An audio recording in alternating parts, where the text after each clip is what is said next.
अस्सलाम वालेकुम। Programme capital view के साथ मैं हूं नाहिद चौधरी।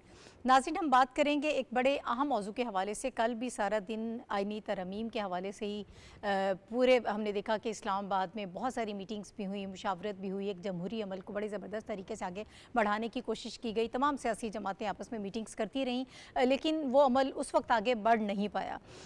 ओवरऑल एक हुकूमत की ये राय, या आप ये कह सकते हैं कि हुकूमत की अंडरस्टैंडिंग ये थी, और ये बात दुरुस्त भी है कि तमाम सियासी जमातें ये चाहती हैं कि कॉन्स्टिट्यूशनली जो चीज़ों को रिफॉर्म किया जाए, और जुडिशल अमेंडमेंट्स की बात जब की जाती है तो तमाम सियासी जमातें एक पेज पर मौजूद हैं और सब ये चाहते हैं कि इसमें अमेंडमेंट्स होनी चाहिए।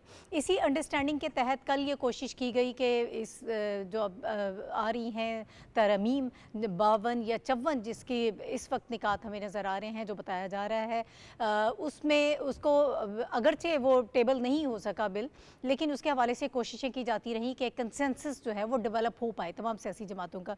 जब वो कल के दिन तक कंसेंसस डेवलप नहीं हो पाया तो फिर उसको मौखर कर दिया गया। ये एक बड़ी अच्छी बात है, पॉजिटिव बात है कि आप तमाम सियासी जमातों को, अपोजिशन को, सबको अपने साथ लेकर चलना चाहते हैं ताकि तरमीम जो की जाएँ आइनी तौर पर उसमें सब लोग ऑन बोर्ड हों, सब उसमें शामिल हों।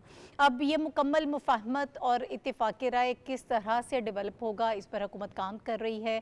और ये आइनी तरमीम बुनियादी तौर पर हैं क्या, इनकी ज़रूरत क्यों थी इस वक्त पेश करने की, इसके हवाले से भी हम प्रोग्राम में गुफ्तगू करेंगे। और आज हमने देखा कि ख्वाजा आसिफ साहब ने जब पार्लियामेंट में गुफ्तगू की तो उन्होंने इन आइनी तरमीम के हवाले से बहुत सारी चीज़ों को क्लियर किया। उन्होंने कहा कि इसमें किसी भी सियासी जमात का कोई फ़ायदा नहीं हो सकता और हमारा भी इसमें कोई फ़ायदा नहीं है। हम ये चाहते हैं कि आइन को मिसाक जमहूरियत के मुताबिक लेकर आएँ। आइनी तरमीम का मकसद जो 5-10 साल में एक अदम तवाज़ुन पैदा हो गया था, वो उसको हम ठीक करना चाहते हैं। हमारा इन तरमीम में कोई ज़ाती तौर पर या सियासी तौर पर इसमें कोई फ़ायदा नहीं है। आइनी अदालत जो है वो अदलिया की मलकियत ही रहेगी और वो अदालत जो है तमाम मामलात जो हैं वो देखे जाएंगे और इस मुसव्वदे को आइनी शक्ल देकर फिर हम मंजूर करवाएंगे। क्योंकि ये सवाल भी उठाया जा रहा था कि ये मुसव्वदा मंजर आम पर क्यों नहीं आया, बहुत सारी चहमगोइयाँ इस हवाले से भी हो रही थी। तो आज़म नज़ीर तारड़ ने भी, वज़ीर कानून हैं, इन चीज़ों को उन्होंने भी आज पार्लियामेंट में क्लियर किया कि अभी तो चीज़ें इनिशियल स्टेज पे थी, हम इसको डिस्कस कर रहे थे, अभी कैबिनेट से भी उसकी मंजूरी नहीं हुई थी। तो फिर असद कैसर साहब जो इस पर एतराज़ उठा रहे थे, वो साबिक स्पीकर भी हैं, वो किस तरह से एक्सपेक्ट कर सकते हैं कि वो ड्राफ्ट, वो फाइनल मुसव्वदा जो है वो हम पार्लियामेंट में ले आएँ। इसके हवाले से हम बात करेंगे, मज़ीद ये मामला किस तरह से आगे बढ़ेंगे इस पर बात होगी प्रोग्राम में। जो पैनलिस्ट मेरे साथ मौजूद हैं उनका इंट्रोडक्शन मैं करा देती हूँ। हमारे साथ प्रोग्राम में मौजूद हैं हाफिज़ ताहिर खलील साहब, मुझे ज्वाइन कर रहे हैं रशीद साफ़ी साहब, और इसके अलावा डॉक्टर फ़ारूक आदिल साहब हमें ज्वाइन कर रहे हैं। शहनीला अमार साहिब इस पैनल का हिस्सा है। आप चारों का बहुत शुक्रिया। और आगे बढ़ते हैं और मज़ीद इसी हवाले से मैं चाहती हूँ कि जो हमारे पैनलिस्ट हैं उनको मैं गुफ्तगू में शामिल करूँ। हाफिज़ साहब, मैं आपकी तरफ आती हूँ। बड़ा एक सादा सी बात, सिंपली अगर हम इन चीज़ों को अंडरस्टैंड कर लें कि ये तरमीम क्यों ज़रूरी थी, इसकी ज़रूरत क्यों महसूस की गई, बुनियादी तौर पर जो है वो मकसद क्या था। इसके साथ अगर मैं ये भी इसमें शामिल करूँ, चूँकि अभी एक फ़ाइनल ड्राफ्ट तो नहीं आया है, अभी जो मुसव्वदा सामने आया है उसमें हम वो तमाम तर चीज़ें फ़ाइनल नहीं है, लेकिन कुछ चीज़ें जो हैं वो क्लियर हैं, उनके हवाले से भी बताइएगा कि बुनियादी निकात क्या हैं इसके। देखिए नाहिद, बात यह है कि हमें थोड़ा सा बैकग्राउंड की तरफ जाना पड़ेगा कि इन तरमीम की ज़रूरत क्यों पेश आई। देखिए, हालिया जो इलेक्शन हुआ है फरवरी का, उसमें तकरीबन तमाम पॉलिटिकल पार्टीज़ ने जो इंतखाबी मंशूर पेश किए, उसमें अदालती और कानूनी इस्लाहात का तज़किरा जो है तकरीबन तमाम पॉलिटिकल पार्टीज़ का एक कंसेंसस उस पर नज़र आता है कि तमाम सियासी जमातें जो हैं मुल्क में अदालती और कानूनी इस्लाहात के हक़ में हैं। इलेक्शन के फ़ौरन बाद दोनों बड़ी पार्टियों ने, पाकिस्तान मुस्लिम लीग नवाज़ और पाकिस्तान पीपल्स पार्टी, दोनों पार्टियों की कमेटियाँ बनी हैं ताकि हम इस अदालती और कानूनी इस्लाहात के एजेंडे को मुकम्मल कर सकें। और उसके लिए दोनों पार्टियों ने तरजीही बुनियादों पर यह तय किया कि हमें COD के, चार्टर ऑफ डेमोक्रेसी, जो मई 2006 में हुआ था दोनों पार्टियों के दरमियान, और जिसकी PTI समेत तमाम पार्टियों ने तौसीक की थी बाद में, इनके कंसेंसस के साथ ये आगे बढ़ रहा था। और इसमें यह तय किया गया कि COD के अनफिनिश्ड एजेंडे को सबसे पहले पाया तकमील तक पहुंचाया जाए, और उसके लिए दोनों पार्टियों के इत्तफाक राय से काम शुरू हुआ और एक ऐसे आईनी मुसव्वदे की तैयारी का काम शुरू हुआ जिसके ज़रिए मकसद ये था कि एक तो लोगों को रिलीफ दिया जा सके, मुल्क में कानूनी और अदालती ऐसी इस्लाहत लाई जाएँ कि अल्टीमेटली उसका रिलीफ जो है आम लोगों तक पहुंचना चाहिए। देखिए, मुआशी चैलेंजेस हों, सियासी चैलेंजेस हों, कानूनी चैलेंजेस हों, हुकूमत का एक ही अल्टीमेट गोल है कि लोगों को ज़्यादा सहूलतें दी जाएं और लोगों की मुश्किलात का अजाला होना चाहिए। अब इस सिलसिले में जो इक़दामात हो रहे थे उसमें 3 जो है बुनियादी तौर पर 3 तरामीम जो हैं वो पेश नज़र थी। नंबर 1 ये कि आर्टिकल 63A में तरमीम तजवीज़ की गई थी कि आर्टिकल के उसमें जो पार्लिमानी पार्टी की मुखालफत के बावजूद या उनकी हदायत के बावजूद वोट जो दिया जाएगा ज़मीर की आवाज़ पर, वो वोट शुमार किया जाएगा। ये तो एक तरमीम है जिसकी बात हो रही है।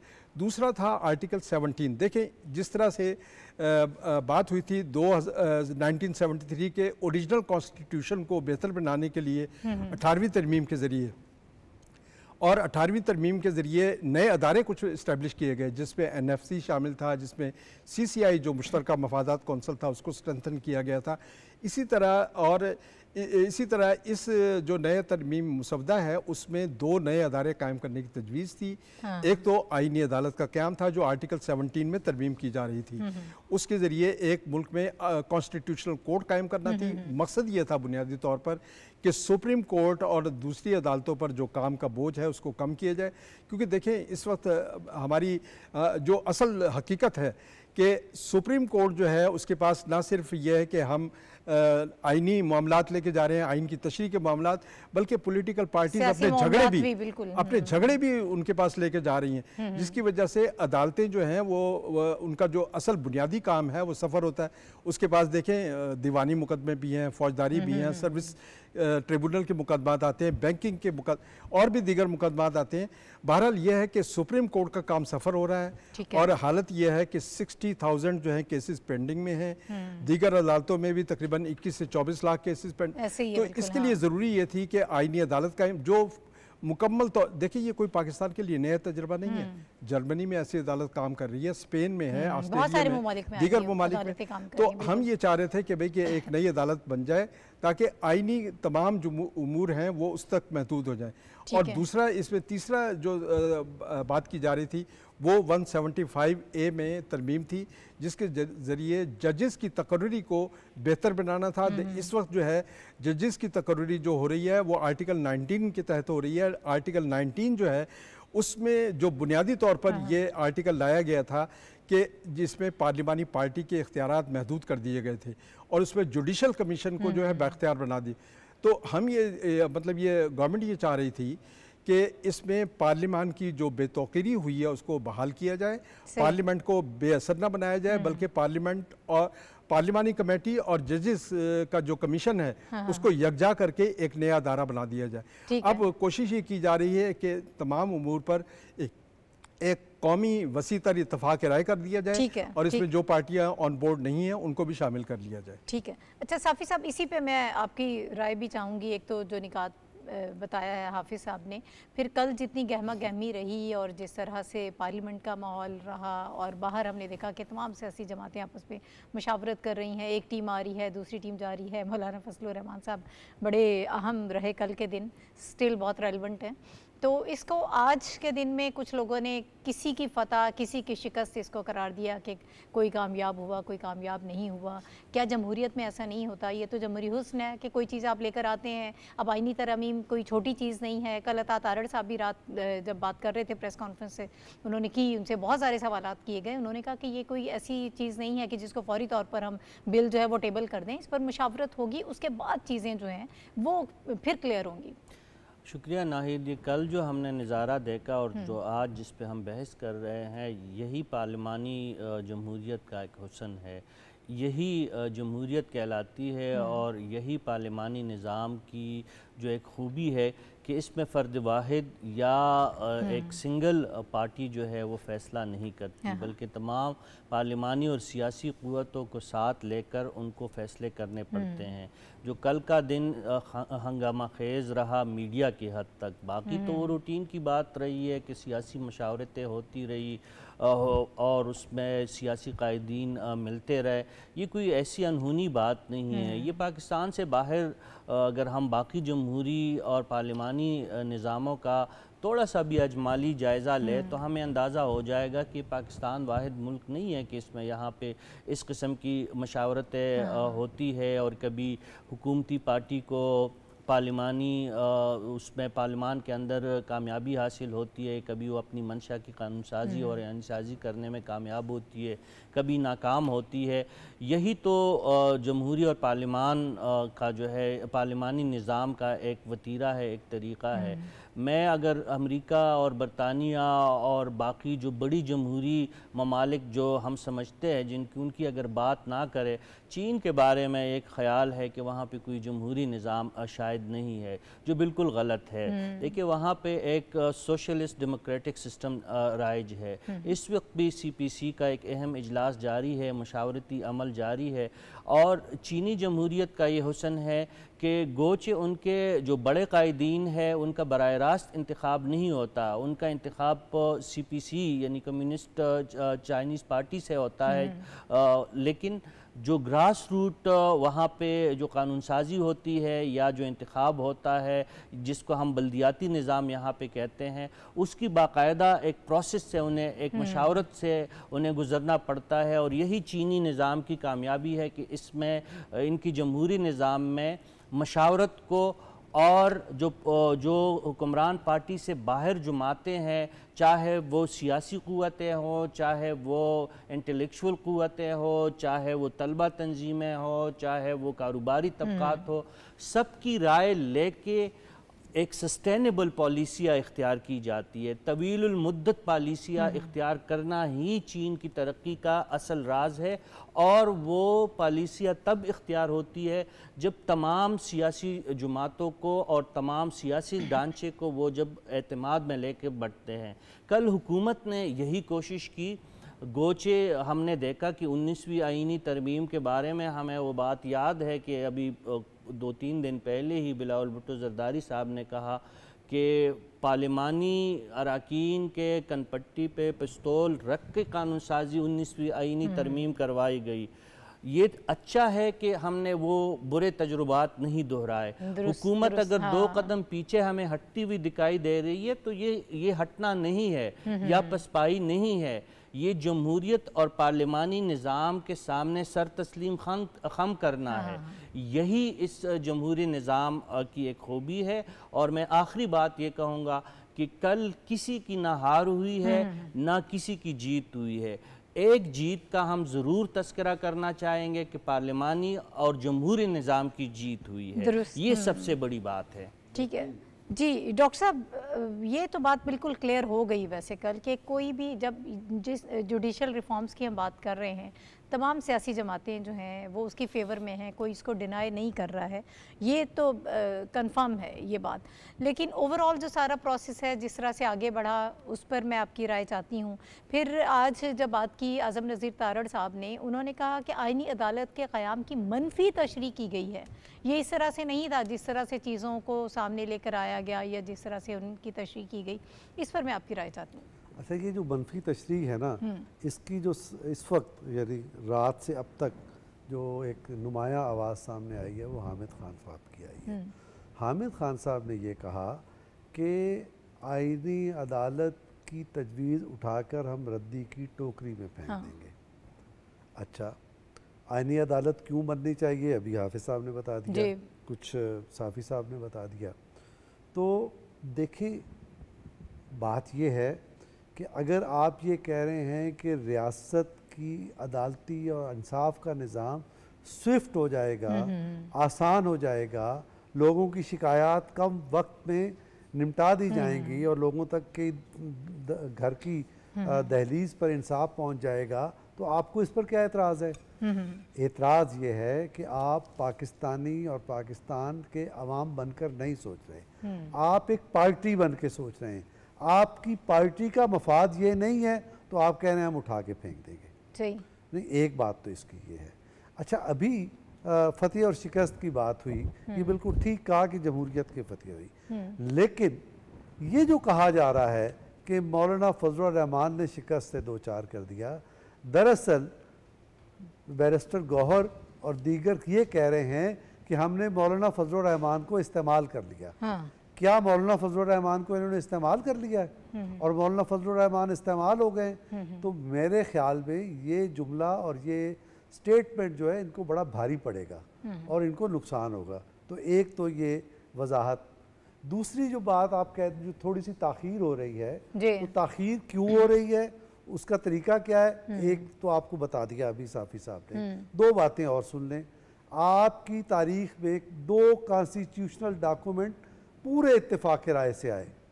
एक है 73 का आइन और दूसरी है 18वीं तरमीम, और 10 महीने लगे थे 18वीं तरमीम पर।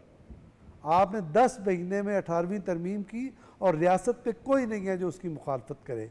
नतीजा ये निकला कि जो लोग उसमें सेनेटर और अरकान कौमी असम्बली काम कर रहे थे उनको हुकूमत ने सिविल अवार्ड दिया, रियासत ने सिविल अवार्ड दिया। तो इस वक्त अगर पाकिस्तान के अदालती निज़ाम को जो उसमें हिचेज़ हैं, उसमें खराबियां हैं, वो दूर हो जाती हैं तो उसमें इत्तेफाक राय हो जाता है, तो इससे बड़ी क्या बात है। फिर आप ये देखें, ये किसी और ने नहीं कहा था, बानी PTI ने कहा था जब वो वज़ीर आज़म थे। उन्होंने कहा कि जब हमें बजट मंजूर कराना पड़ता है, जब हमें कोई कानून मंजूर कराना पड़ता है तो हम उनको कह देते हैं, उनको ठेके पे दे देते हैं, वो पकड़ पकड़ के ले आते हैं, वोट दिलवा देते हैं। तो ये फ़र्क है जमहूरियत में और आपके हाइब्रिड सिस्टम में। तो एक इसका पहलू ये भी है। एक दो बातें और मैं आपसे करना चाहता हूँ कि ये सेनेट के इलेक्शन भी कैमरे भी हमें जी बिल्कुल कैमरे के दौरान। अच्छा, अब देखिए हुआ क्या है, आपने पूरी रियासत को बाजीचा अतफाल बना दिया। आपको याद है एक साहब थे जिनको कलगी लगी थी और वो 100 गाड़ियों के जुलूस में कभी किसी स्कूल में घुस जाते थे, कभी किसी हॉस्पिटल में घुस जाते थे, कभी किसी किचन में घुस जाते थे और बर्तन उठा उठा के फेंकते थे। इन साहब ने रियासत को भी बाजीचा अतफाल बनाया और इन साहब ने हुकूमत को सस्पेंड कर दिया। तो जब कोई इस तरह का कलगी वाला आदमी रियासत को सस्पेंड करे तो रियासत कैसे चलेगी। डैम भी बना के और डैम भी, यस, चीनी की कीमतें भी मुकर्रर, हर चीज। तो इस तरह से रियासतें नहीं चलती। तो इसी चीज को तो ठीक किया जा रहा है। इसके अलावा क्या मसला है, तो इसको हम रेगुलेट करना चाहते हैं या खुद नोटिस वाला ठीक कर रहे हैं। ये अदालत के भी मफाद में है, ये रियासत के भी मफाद में है, ये हुकूमत के भी मफाद में है, ये सब के मफाद में है। लिहाजा इसमें घबराहट की बात ही कोई नहीं है, ये पाकिस्तान के मफाद में है और इसको करना चाहिए। ठीक है। अच्छा, मैं शहनीला आपकी तरफ आऊँगी, आपकी क्या राय है ओवरऑल। अभी आज ख्वाजा आसिफ साहब ने कहा कि इसमें हमारा कोई सियासी ना तो मकासद हैं और ना ही कोई सियासी फ़ायदा है। हम आवाम की बात कर रहे हैं, आवाम के लिए सहूलत होगी और 20 लाख से ज़ायद केसेस जो हैं वो अभी भी पेंडिंग हैं और 25-25 साल गुजर जाते हैं, लोग दुनिया से चले जाते हैं, तब बाद में फ़ैसला होता है। 50-55 लाख जी। तो इसलिए ये हम आवाम के लिए सोच रहे हैं। और ओवरऑल उन्होंने कहा कि 5-10 साल में जो सारी चीज़ें ख़राब हो गई थी, जो अदम तवाज़ुन पैदा हुआ था, हम तो सिर्फ उसको ठीक करना चाह रहे हैं और मिसाक जमहूरियत के मुताबिक ही हम ये तरमीम लेकर आएंगे। अच्छा नहीं, देखें कुछ दिन पहले जब वो नवाज़ लीग के जो कायद हैं नवाज शरीफ साहब, उन्होंने कहा था कि हमें तमाम सियासी जमातों को ऑन बोर्ड लेना होगा माशी सूरत हाल के लिए और कौमी इत्तफाक राय पैदा करने के लिए। तो उसमें एक चीज़ ये भी थी जो आज ख्वाजा आसिफ साहब ने कहा ना कि जो मिसाक जमहूरियत दो पार्टियों ने साइन किया ना, और उसके अंदर ही था कि आइनी अदालत बनानी है या जो उसके अंदर और तजावीज़ दी गई थी वो इस आइनी तरमीम में लेके वो आ रहे थे। तो इसमें यह है कि वो कंसेंसस पैदा करना चाह रहे हैं कि हम 2 जमातें तो हैं लेकिन बाकी जो छोटी छोटी जमातें हैं और एक जो बड़ी ओपोजिशन की जमात है पीके, उसको हम इसमें शामिल करते हैं। इसमें बुराई क्या है। देखिए जब वो बिल है, ये तो लचक दिखा रहे हैं, बड़ी अच्छी बात है। अच्छी बात है कि वो आपको लेके आ रहे हैं, बिल पार्लियामेंट के अंदर आएगा। आप भी देखें जो चीज आपको अच्छी लगती है आप उसके ऊपर बिल दें। हमने इसी मुल्क के अंदर देखा था कि रात के 2 बजे 2 घंटे के अंदर 50-50 बिल जो थे वो पास हो जाते थे पार्लियामेंट में। उसके अंदर डिस्कशन कोई नहीं होती थी। जो पीटीआई हुक्मरान पार्टी थी, जब उनके लोगों से पूछा जाता था बिल किस चीज का, वो कहते हमें कुछ नहीं पता, हमने सिर्फ आके उसके ऊपर वोटिंग कर दी है। तो ये जो एक बुरी रवायत डाल दी गई हुई थी कल हमें नजर नहीं आई है। अब कैबिनेट में जाएगा बिल, उसके बाद वो पार्लियामेंट के अंदर आएगा, उसके अंदर डिबेट होगी। जब डिबेट होगी, जिस पार्टी को जो तरमीम सूट करती होगी वो उसके ऊपर वोटिंग कर देगी। मौलाना फजल रहमान ने देखिए बिल्कुल सही बात की है कि मौखर करते हैं, हम भी पढ़ते हैं, हम आपको तजावीज़ देते हैं। एक तो इस बिल के ऊपर जो हमारे मीडिया पे डिस्कशन चलती रही वो बड़ी अफसोसनाक थी। देखिए कल अभी बिल किसी के पास आया नहीं था, लेकिन क्यासा आराइयों को लेके हमने क्या तमाशा लगाया हुआ था और हमने किस तरह चीफ जस्टिस के खिलाफ प्रोपेगेंडा हो रहा था, प्लान ए का डिस्कशन हो रही है, प्लान बी की डिस्कशन, वो जो भी फैसला देते थे या जो भी कदम उठाते थे कह दिया जाता था कि जी ये अपनी एक्सटेंशन के लिए कर रहे हैं, प्लान ए है, प्लान बी है, प्लान सी है। लेकिन पता चल गया कि इस बिल में किसी को भी एक्सटेंशन देने के लिए बात नहीं हो रही है। ओवरऑल एक जुडिशल पैकेज आ रहा है जो अवामी मुफाद में आ रहा है, जिसमें आईनी अदालत का क्या आ रहा है। फिर देखें आइन को इस मुल्क में रीराइट कर दिया जाता था, अब पार्लियामेंट अपने उस हक को वापस ले रही है। वो कह रहे हैं कि देखिए हम हैं हालिक, हमने आइन बनाया है, हमारा काम है कि आइन को दुरुस्त करें। अब हम जो पहले आइन को रीराइट किया गया था 63A में तब्दीली करके, तो जो वोट ऑफ नो कॉन्फिडेंस था उसको तो प्रैक्टिकली खत्म ही कर दिया गया था। यानी कि हम जो पार्टियां थी उनके अंदर एक तरह से आमरियत आ गई थी कि वो जो काम भी करेंगे आपके जो उसके मेंबरान हैं वो वोट ही नहीं दे सकते उसके खिलाफ, यानी ना वोट काउंट होगा और उसके अलावा वो डिस्क्वालीफाई भी हो जाएंगे। तो ये बात सही जो पार्लियामेंट कर रही है कि 63A में जो असल उसकी रूह थी उसको वापस लेके आ रहे हैं। तो ये तरमीम जो है इसको आने दे, डिस्कशन होने दे, बजाय इसके कि इसको कंट्रोवर्शियल बना दिया जाए, इसको लेके आप इतने ज़्यादा जो है बयानिए कर दिए जाएं और जो असल रूह है उसको ख़त्म कर दिया जाए। तो बहुत अच्छी बात है कि पार्लियामेंट के अंदर आएगा, डिस्कशन होगा, तमाम जमातों को ऑन बोर्ड लिया जा रहा है। ये नहीं किया जा रहा है कि किसी भी जमात को बाईपास करके या किसी के जरिए जो हाइब्रिड रजीम में होता था बंदे इकट्ठे करके रातों रात 2 बजे 3 बजे जो थी वो तरमीम करवा लीजिए। तो ये हो भी जाना था ये काम, लेकिन हुकूमत ने नहीं किया, ये बहुत अच्छी बात है। तमाम ऑपोजिशन किसी के पास होने ना होने पे बात करनी है। देखें क्या होता है, एक तो आप स्टेटमेंट, 2 स्टेटमेंट हैं वजीर इत्तलात के। उन्होंने पहले स्टेटमेंट में कहा कि सब लोगों के पास तजावीज़ मौजूद हैं, नुक्ता ब नुक्ता उस पर गौर कर रहे हैं। दूसरे स्टेटमेंट में भी उन्होंने कहा कि उनके पास बुनियादी चीज़ मौजूद है। अब ये बात ही गलत है कि जी आपको मुसवदा नहीं दिया गया। मुसवदा कब बनेगा? पहले आप डिबेट करेंगे, आपको बुनियादी नुकात उसके बता दिए जाएंगे, खाका बता दिया जाएगा, डिबेट करेंगे, आपकी तजावीज़ आएंगी, आपकी तरमीमात आएंगी, उसके नतीजे में एक डॉक्यूमेंट बनेगा, वफाकी काबीना उसकी मंजूरी देगी, फिर एक डॉक्यूमेंट बनेगा। ये तो बात ही गलत है, ये गुमराह करने वाली बात है। ये तो इनिशियली जो सारी अभी चल रही थी चीज़ें आपस में, जो डिस्कशन का अमल था अभी, ये तो वो हो रहा था। अच्छा हाफिज साहब, ज़रा थोड़ा सा माजी की तरफ भी नज़र दौड़ा लेते हैं। हमारे तमाम ही पैनलिस्ट ने ऑलमोस्ट इस पर बात की है कि माजी में हमने देखा कि इस तरह भी तरमीम जो हैं वो होती रही हैं, जिस तरह से बहुत सारे 40-40, 50-50 बिल्स इकट्ठे पास होते रहे हैं, उसी तरह से ये काम भी होता रहा। तो माजी में और मौजूदा हुकूमत ने इस जो तरमीम लाने की इस वक्त कोशिश की जा रही है, मौजूदा हुकूमत कर रही है, उसमें जो वो लचकदार एक रवैया दिखा रही है, एक मुफाहमत के साथ चीज़ों को आगे लेकर बढ़ना चाहते हैं, एक मुकम्मल कंसेंसस चाहते हैं कि तमाम सियासी जमातें, चाहे वो अपोजिशन है, इत्तेहादी जमातें हैं, पाकिस्तान तहरीक इंसाफ है, सबको साथ लेकर चला जाए, सब उसमें शामिल हों, उनकी तजावीज़ इसमें शामिल की जाएँ। तो ये कितनी पॉजिटिव चीज़ है? थोड़ा सा कंपैरिजन चाहूँगी मैं आपसे इसका।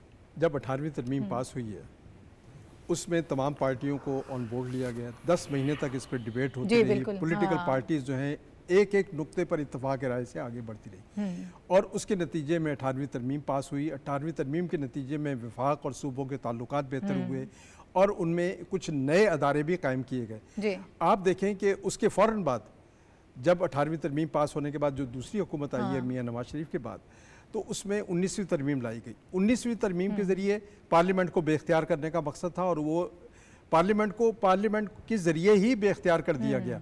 यानी जजेस की पार्लिमानी कमेटी को बेख्तियार इस तरह से किया गया कि जुडिशल कमीशन का फैसला हतमी करार देकर और जजेस कमेटी से कहा गया कि वो इस पर रबड़ स्टैम्प की तरह इस पर रबड़ लगाए और जो फैसला हो चुका है वहाँ पे उसको आगे बढ़ाए। उसके बाद कोशिश की कि 18वीं के 19वीं तरमीम को ख़त्म किया जाए या उसको बेहतर बनाया जाए। तो ऐवान में धमकी दी गई कि अगर 19वीं तरमीम को छेड़ा गया तो 18वीं तरमीम हम ख़त्म कर देंगे। यानी देखें, आप बजाय इसके कि बेहतरी लाने के और उसको उसमें जो सकम है उसको दूर करने के या पार्लियामेंट की बेतौकीरी ख़त्म करने के, आप धमकी ये दी गई पार्लियामेंट को कि अगर 19वीं तरमीम को ख़त्म करने की कोशिश हुई तो हम 18वीं तरमीम ख़त्म कर देंगे। यानी यहाँ पर एक बुनियादी ढांचा ही, एक क्वेश्चन जो है उसको बनाया जा रहा था। तो ये एक हमें नज़र आता है कि माजी में इस तरह का एक रवैया रहा।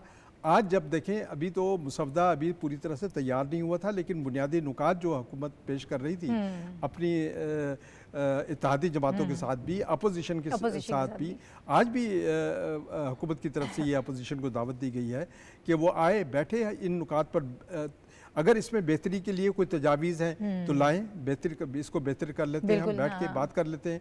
अभी आज मीटिंग भी हुई है प्राइम मिनिस्टर की बिलावल भुट्टो के साथ, पाकिस्तान पीपल्स पार्टी का डेलीगेशन मिला है, उसके बाद मौलाना के पास। देखिए, यही जमहूरी अमल का हिस्सा है, यही जमहूरी अमल को तक़वियत देने के जो तरीक़ेकार है, रवायात हैं, वो यही हैं, और इसी तरीके को आगे बढ़ना चाहिए। यही पार्लियामेंट की मजबूती, पार्लियामेंट की तौक़ीरी और पार्लियामेंट के इस्तेहकाम की यही जो रवायात हैं वो ज़मानत बनेगी। और उम्मीद यही की जा रही है कि अब जब भी ये मुसवदा पेश होगा, एक मुकम्मल कंसेंसस के साथ पेश होगा और इसमें एक मजमूई कौमी इत्तेफाक राय दिखाई देगा। ठीक है। अच्छा साफ़ी साहब, ये सारी गुफ्तगू का एक ये भी परसेप्शन बनती है, एक ये भी चीज़ निकलती है कि पार्लियामेंट जिस इदारे की हम बात करते हैं वो मजबूत हुआ है। पार्लियामान को आप मजबूत करना चाहते हैं, उसकी तकदीस की बात करते हैं, उसके तकरीम की हम बात करते हैं। मिसाक पार्लियामान भी पिछले दिनों आपको पता है कि स्पीकर साहब की इंस्ट्रक्शंस पे या उन्होंने जो इनिशिएटिव लिया है उस पर भी साइन जो है तमाम सियासी जमातें जो हैं वो ऑन बोर्ड हैं, कंसेंसस है। तो इन तमाम तर चीज़ों से पार्लियामेंट का इदारा भी मजबूत हुआ है कि पार्लियामेंट में बैठ के डिस्कशन होगी, तमाम सियासी जमातें मिलकर बैठें, कंसेंसस के साथ काम करें।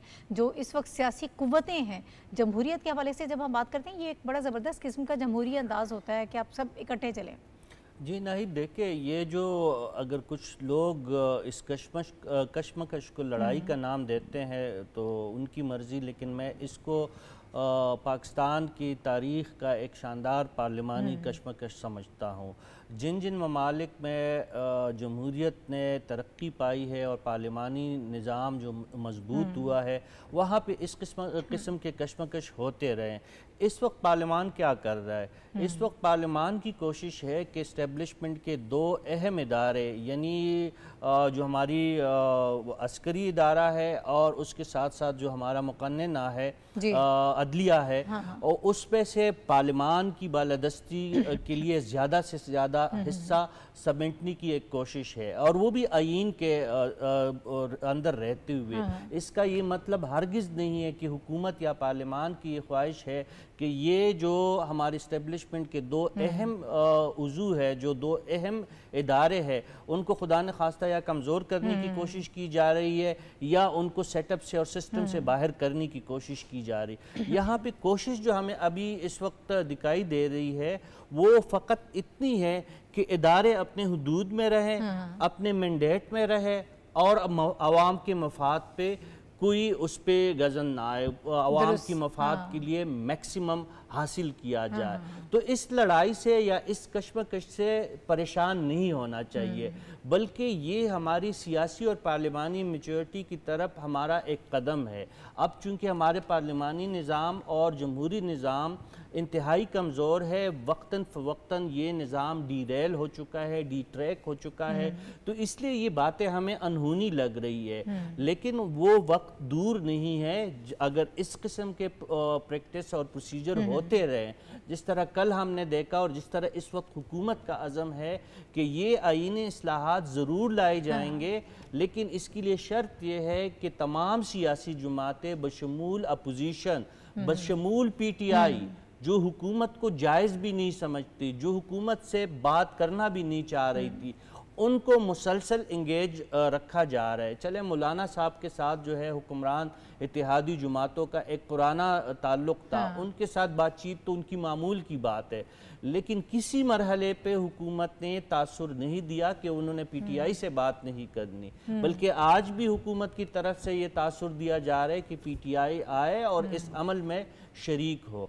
तो जो आपका सवाल था, इसमें हमें, मुझे तो कोई परेशानी वाली कोई बात इसमें नज़र नहीं आ रही। ये एक अच्छा अमल है। ये जितनी मशावरत और मकालमा जितना ज़्यादा होगा, जितनी ज़्यादा बातचीत होगी, जितने ज़्यादा इजलास होंगे, जितने ज़्यादा मीटिंग्स होंगी इस पे, तो उसका नतीजा हमारे सामने बेहतर निकलेगा और पार्लियामान जो है वो हमारे आईन के मुताबिक सबसे मुक़द्दस और सबसे बालादस्त इदारा है और हुकूमत की कोशिश यही है कि पार्लियामान की बालादस्ती कायम हो। ठीक है डॉक्टर साहब, सर टाइम ज़रा थोड़ा सा कम रह गया है। मैं भी पार्लियामान की बालादस्ती की बात करना चाहूँगी कि जो मिसाक पार्लियामान की हम बात कर रहे हैं उसमें तमाम सियासी जमातों को शामिल किया गया है, पाकिस्तान तहरीक इंसाफ भी इसमें शामिल है। तो इस किस्म की जब चीज़ें होती हैं तो उसमें पार्लियामेंट का किरदार बहुत अहम होता है।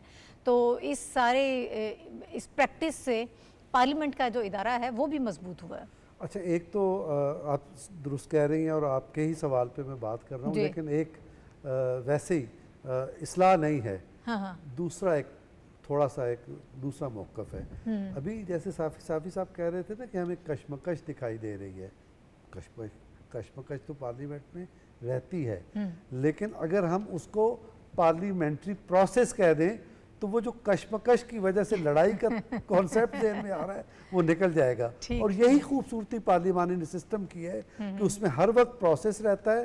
प्रोसेस में जो जिसको आप खींचातानी कह रहे हैं, दरअसल वो इनपुट लेना और इनपुट देना है, और इसी के नतीजे में एक अच्छी और खूबसूरत चीज़ उभर के सामने आती है। एक पहली तो ये हुआ, और जो दूसरी बात आप कह रही हैं, जो सवाल आप कह रही हैं, उसमें यूँ समझे कि यक सतरी जवाब ये है कि इसके अंदर से भी एक बड़ी खूबसूरती निकल के सामने आई है। वो क्या? वो ये कि पीटीआई जो हुकूमत से आंख मिलाने के, हाथ मिलाने की रवादार नहीं है, उसको ऑन बोर्ड ले लिया है। वो साथ बैठी है, मुज़ाकरात कर रही है, बात कर रही है। इससे बड़ी कामयाबी और क्या हो सकती है? तो जो मैंने आपसे बात कही थी, अगर नहीं कही तो फिर मैं फिर कह देता हूँ, वो ये कि ये डॉक्यूमेंट जो उभर के सामने आएगा, ये 73 के आइन और 18वीं तरमीम के बाद ये एक और मुत्तफ़िका डॉक्यूमेंट होगा जो कौम को भी मुत्तहद करेगा और उसके इदारे, उसकी उमंगों की तर्जमानी करने वाले इदारे पार्लियामेंट को मजबूत बनाएगा। ठीक है शहनीला, इसी पे आपका कमेंट भी चाहूँगी। देखिए नाहिद, मैंने ना 1973 का जब आइन बन रहा था तो पार्लियामेंट की आर्काइव से निकाल के उस वक्त जो डिबेट्स हो रही थी उनको पढ़ा था। तो बात यह है कि जब पार्लियामेंटेरियंस डिबेट करते हैं कि आप वहाँ मौजूद थे लेकिन मैंने तारीख में उसको जाकर पढ़ा है। तो जब पार्लियामेंटेरियन जब बैठते हैं डिबेट करते हैं तो हमेशा एक अच्छी जो चीज़ होती है वो उभर के और आपके सामने आती है। तो ये पार्लियामेंट का हुस्न है, जमहूरियत का हुस्न है कि हमेशा डिबेट करें, मुज़ाकरात करें, क्योंकि उसी के साथ ही आप बेहतरी की तरफ जा सकते हैं। क्योंकि आमरियत नहीं होती है, जमहूरियत जो होती है वो ही बेहतरीन इंतकाम, जो मोहतरमा बेनज़ीर भुट्टो कहते हैं कि वो काम होता है। आप सियासी जमातों को मजबूत करें, आप पार्लियामेंट को मजबूत करें, तो फिर आपकी रियासत जो है ना वो मजबूत होगी। तो ये हमें कल नजर आ गया है कि बजाय इसके कि बंदे इकट्ठे कर लिए जाते हैं, किसी के जोर के ऊपर भी बंदों को शामिल किया जा रहा है, उनसे मुज़ाकरात किए जा रहे हैं, और मुझे लग ये रहा है कि बहुत सी ऐसी तरमीम होगी जिसको पीटीआई भी वोट करेगी। अच्छा, ये जो अभी शहरीला कह रही है ना, इसमें बड़ी दिलचस्प बात है। जब 73 का आइन बन रहा था तो जो पहली तजावीज़ आई थी उसमें सदाती निज़ाम की बात थी, लेकिन जब पार्लियामानी प्रोसेस हुआ, डेलिब्रेशंस हुई, तो पार्लियामानी निज़ाम बन गया। यही तो आईन को बनते हुए हाफिज साहब ने देखा है, इसलिए मैं वो जो मेरा ज़हन जो वरना मैं फिर हाफिज साहब की इसके ऊपर राय लेती, लेकिन अब आगे बढ़ना है, आगे बढ़ते हैं। हम जुडिशल रिफॉर्म्स की बात कर रहे हैं, कॉन्स्टिट्यूशनल रिफॉर्म्स की बात कर रहे हैं, इसके साथ साथ हुकूमत इकनॉमिक रिफॉर्म्स पे भी काम कर रही है और उस पर दिन रात काम किया जा रहा है। ये कोशिश की जा रही है कि आम आवाम जो है उसको इसका फ़ायदा पहुँचाया जाए, जो इस वक्त कोशिशें की जा रही हैं। इन्हीं रिफॉर्म्स, इन्हीं कोशिशों के नतीजे में हमने देखा कि इंटरनेशनली जो पाकिस्तान की रैंकिंग है वो बहुत बेहतर हुई। IMF के साथ हमारी चीज़ें जो है वो पॉजिटिव जा रही हैं। फिर महंगाई की शरह भी हमने देखा कि वो सिंगल डिजिट पे आ गई, और चौथी मरतबा पेट्रोलियम मसनूआत की कीमतों में कमी आई है। पेट्रोलियम मसनूआत की कीमतों में जब कमी आती है तो वो फिर उसका डायरेक्ट जो इम्पैक्ट है हमें पब्लिक पे नज़र आता है, ट्रिकल डाउन इफेक्ट उसका नज़र आता है। तो इस वक्त भरपूर कोशिश है, ओवरऑल सारी चीज़ें किस तरह से आगे बढ़ेंगी, मज़ीद इसमें क्या बेहतरी की जा सकती है, ये बड़ी मुश्किल हालात में, बल्कि मुश्किल तरीन हालात में जो कोशिशें की जा रही हैं, इसको हम आगे किस तरह से इसका इम्पैक्ट ज़्यादा से ज़्यादा, इसका फ़ायदा आम आवाम तक पहुंचा सकते हैं, इसके हवाले से हम प्रोग्राम में बात करेंगे। हाफिज़ साहब, मैं आपकी तरफ आऊँगी। चौथी मरतबा जो है वो पेट्रोलियम मसनूआत की कीमतें जो हैं वो कम हुई हैं, आवाम को रिलीफ देने की कोशिश की जा रही है। ये सारी चीज़ें किस तरह से पॉसिबल हो रही हैं, बहुत मुश्किल हालात हैं, लेकिन जब ओवरऑल एक, जिस तरह मैंने इंट्रो में बात की, पैकेज के तौर पर देखा जाए तो तमाम इंडिकेटर्स जो हैं वो इस वक्त हमें पॉजिटिव नज़र आ रहे हैं। देखिए नाहिद, हम एक मुश्किल दौर से तकरीबन निकल चुके हैं इस लिहाज से निकल चुके हैं कि पाकिस्तान जो डिफ़ॉल्ट के धाने पर खड़ा था जी, अब तकरीबन ये किस्सा पारीना बात हो चुकी है। अब ना सिर्फ ये कि पाकिस्तान की मईशत जो है इस्तेहकाम की जानिब तेज़ी से गामजन है, बल्कि जो इंटरनेशनल अदारे जिनका आपने जिक्र किया है, खा मूडीज़ हो, फिच हो या S&P हो, स्टैंडर्ड एंड पुअर, ये तीनों अदारे जो हैं ये पाकिस्तान की मईशत को जो है मुस्तहकम देख रहे हैं। और इसके साथ साथ इसकी वजह ये है बुनियादी तौर पर कि IMF के साथ हमारे मुज़ाकरात कामयाबी की जानिब बढ़े हैं, और इसके साथ साथ जो हमारे जो इंटरनेशनली एक स्टैंडर्ड्स हैं जिसमें ज़र मुबादला के ज़खायर की बेहतरी, आप देखें कि ज़र मुबादला के ज़खायर बेहतर हो रहे हैं, $5 बिलियन तक पहुँच रहे हैं। आप देखें कि पाकिस्तान में गैर मुल्की सरमायाकारी जो है बतदरीज बढ़ रही है, और एक एतमाद आ रहा है गैर मुल्की सरमायाकारों का पाकिस्तान की मुआशी इस्तेहकाम के हवाले से। ठीक है। और फिर इसका जो जिस तरह से आपने जिक्र किया है कि इसका जो अब रिसेंटली जो पेट्रोलियम की कीमतें कम हुई हैं, इसका अल्टीमेट रिज़ल्ट ये होगा कि अशिया सर्फ की कीमतें कम होंगी, ट्रांसपोर्ट के किराए जो हैं कम होंगे, और 32% से महंगाई की शरह अगर 9% पे आ गई है तो मज़ीद ये कहा जा रहा है कि अगले 1-2 महीने में मज़ीद कमी होगी। तो ये वो तमाम इशारे हैं जो हमें बता रहे हैं कि पाकिस्तान मुआशी तौर पर एक इस्तेहकाम की जानिब बढ़ रहा है। वक्त कम है साफ़ी साहब, एक मिनट ही होगा आप सबके पास। सर, इसमें एक तो पेट्रोलियम मसनूआत की जो हम बात करें, शरह सूद में भी 2% कमी की गई है, इससे भी हम ये देख रहे हैं कि जो कारोबारी सरगर्मियाँ एक्टिविटीज़ जो हैं वो तेज़ हो रही हैं।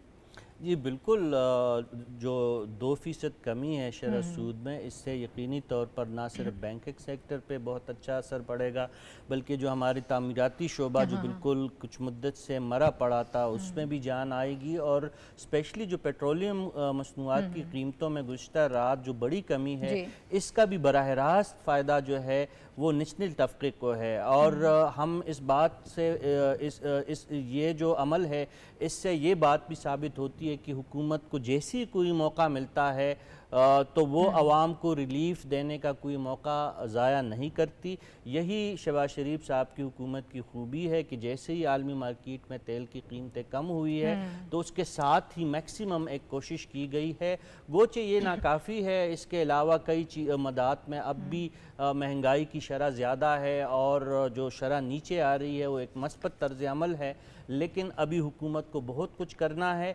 और हम फिल वक्त इसको एक गनीमत जानते हैं कि कम से कम हुकूमत पहलू तही नहीं कर रही है, जैसे उनको कोई मौका मिलता है रिलीफ का तो आवाम को फ़ौरन मुंतकिल करने में देर नहीं लगा। ठीक है डॉक्टर साहब, वैसे तो इंटरनेशनली ये पेट्रोलियम जो प्रोडक्ट्स हैं उनकी कीमतें तय की जाती हैं, लेकिन अगर आपके पास गुंजाइश हो तो फिर आप उसकी कीमतें कम कर देते हैं लोकल लेवल पर भी, ताकि लोगों को इसका फ़ायदा हो पाए। गुंजाइश ना हो, बड़ी मुश्किल से खींचातानी करके आवाम को रिलीफ देना ये एक बड़ा मुश्किल काम होता है, लेकिन चौथी मरतबा गवर्नमेंट ने किया है। ओवरऑल भी जब हम महंगाई की हम बात कर रहे थे सिंगल डिजिट पे आ गई, ये परमानेंट बेसिस पे हमें क्या करना होगा कि महंगाई की जो रेशो है वो कम हो जाए? अच्छा, परमानेंट बेसिस पर तो आपको ये करना है जो हो रहा है कि जितने फरीक है उन्हें एक मेज़ पे ले आएँ, उनको इत्तेफाक राय की तरफ ले आएँ, ताकि कशमकश जिसका जिक्र बार बार साफी साहब ने किया वो कम हो, प्रोसेस चल पड़े, मुशावरत हो जाए। तो एक तो ये करना है और ये काम हो रहा है। ठीक। दूसरे ये कि ये बात बिल्कुल दुरुस्त है कि आपके अंदर इतनी सकत पैदा हो गई है कि आलमी सतह पे जो कीमतें नीचे गिरती हैं तो आप उसका फ़ायदा आवाम तक पहुंचा रहे हैं। ये आपकी इकनॉमिक पॉलिसी की कामयाबी है। एक पहलू ये है। दूसरा जो अगला मरला है वो ये है कि आपने अपने रुपए को स्टेबल करना है, स्टेबल हो रहा है, इसको ज़रा और मजबूत करना है। ये जब मजबूत होगा तो उसके नतीजे में और लोगों को फायदा पहुंचेगा और आपके यहाँ जो महंगाई का जो एक फील आ रहा है वो नीचे हो चला जाएगा। ठीक है शनीला, बस सवाल का टाइम नहीं है, वन लाइनर ही दे दो। मैं सिर्फ इतना कह देती हूँ कि जो माशी इशारे होते हैं ना वो झूठ नहीं बोलते। जब आपकी इन्फ्लेशन सिंगल डिजिट पे आ जाए, जब आपकी रेमिटेंस जो है वो $30 बिलियन के करीब पहुंच जाए, जब आपके जो ज़र मुबादला के ज़ाहिर वो $7.5 अरब से स्टेट बैंक के और साथ मिला के $14 अरब से ज़्यादा क्रॉस कर जाएं और पेट्रोल की कीमतें आ जाएं और आपका डॉलर अभी पूरे 6 महीने से स्टेबल है, तो उसके बाद और आपको शरह सूद आपकी 24 से अब 17.5 के ऊपर आ जाए, तो ये सारे जो इंडिकेटर्स होते हैं ये इस बात की गवाही दे रहे होते हैं कि मुल्क के अंदर स्टेबिलिटी आ रही है और इसका फायदा जो है अब आवाम को पहुंचना शुरू हो जाएगा। ठीक है, और डायरेक्शन आपकी जो है वो पॉजिटिव है। चारों पैनलिस्ट का बहुत शुक्रिया। प्रोग्राम का वक्त खत्म हो गया, आप सबका शुक्रिया हमें ज्वाइन करने के लिए। और नाज़रीन, कल इंशाल्लाह दोबारा आपसे मुलाकात होगी। इजाज़त दीजिए, अल्लाह हाफिज़।